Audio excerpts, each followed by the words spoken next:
Joining me now, Capitol Hill Republican Congressman from Oklahoma, who brought a crowd with him tonight, right behind him. Well, nice I wish they were here for me, but they're really not. They just want to see the Capitol.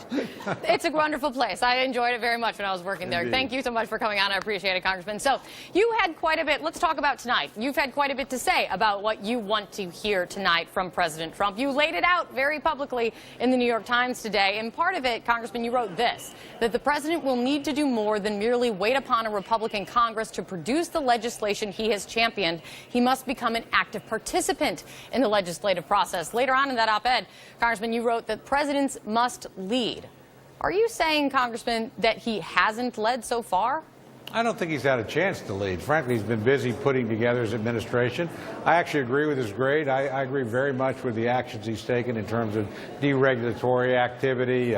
Obviously, the nomination of Neil Gorsuch was a brilliant stroke. So he's been a pretty busy guy. But now to actually move legislation across the floor, you literally have to sit down with the various members of the Republican Party. We're not going to get a lot of Democratic votes on something like repeal and replace, and work out the differences. And frankly, the president's pretty well suited to do that. He's a master deal maker. Now he's going to be able to put some of that skill to good use, because it's going to be very necessary to unite the party and move his legislative agenda.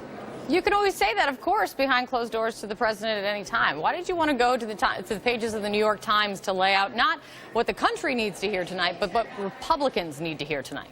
Well, I think I was asked to do so, and I was happy to do so. I don't think there's any big mysteries in there. It's certainly not an attack on the president. But quite frankly, again, you have to get engaged. He knows that. That's why he's coming up here on the Hill tonight. Who you were asked to write by, the Times or the Republican leaders? Yeah, no, yes, the Times. They said they'd like to have a piece, and so we produced one.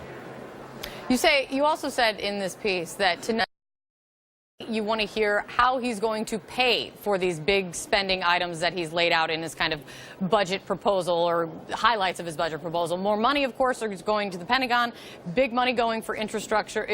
That's the little bit that we know. But here's what the president has said about how he was going to pay for all of this morning. Listen. I think the money's going to come from a revved up economy. I mean, you look at the kind of numbers we're doing. We were probably GDP of a little more than 1%. And if I can get that up to 3 or maybe more, we have a whole different ballgame. It's a whole different ballgame. And that's what we're looking to do.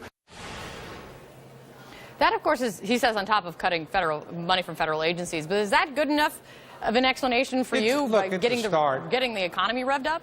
Well, it's a start, and he's exactly right. If you can be running consistently at 3% growth, it makes an enormous difference to the amount of federal revenue coming in.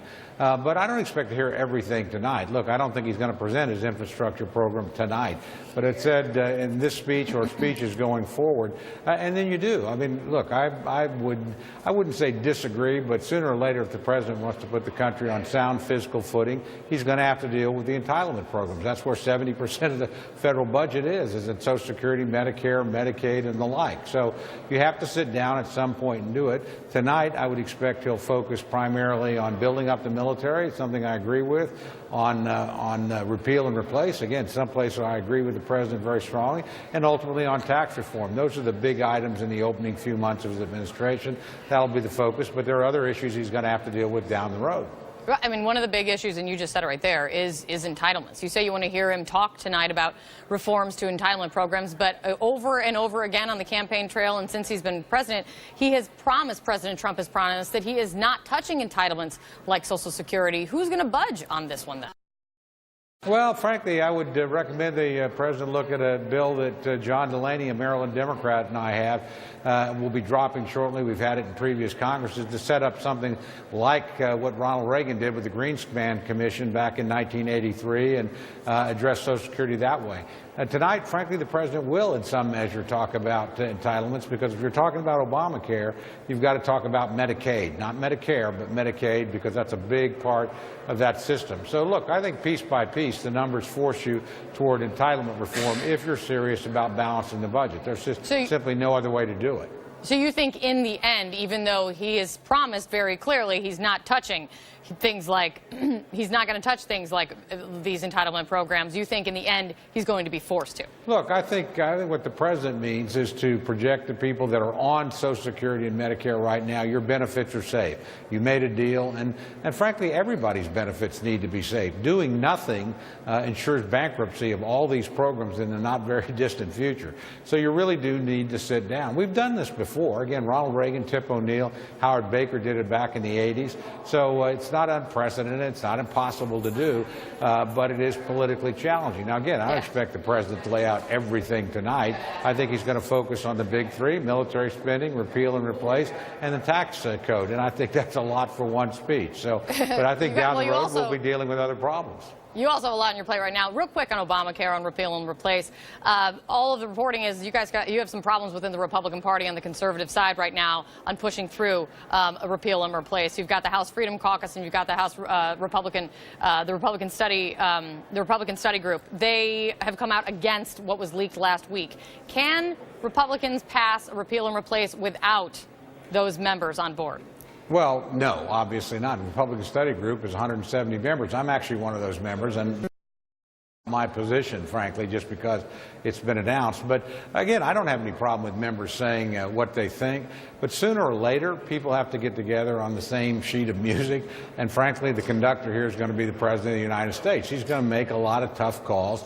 And then people have to decide whether or not their individual opinions are more important than keeping a commitment to repeal and replace. And again, I don't begrudge my colleagues making that decision, but we're going to be judged pretty harshly if we don't move legislation across the floor. We also need to remember there is something called the United States Senate. They're going to have a role in this too. Has to pass them, and the president's got to sign it. So there's going to be a lot of compromising along the way. A lot of people stake out positions. My guess is we'll move together over the course of this. I share Speaker Ryan's optimism in that regard. Congressman, you make it all sound so easy. We'll talk to you soon. Not easy. I just think it works well. The system works. The system works. It just works very slowly, to say the very least. Congressman Cole, great to have you. Thank you.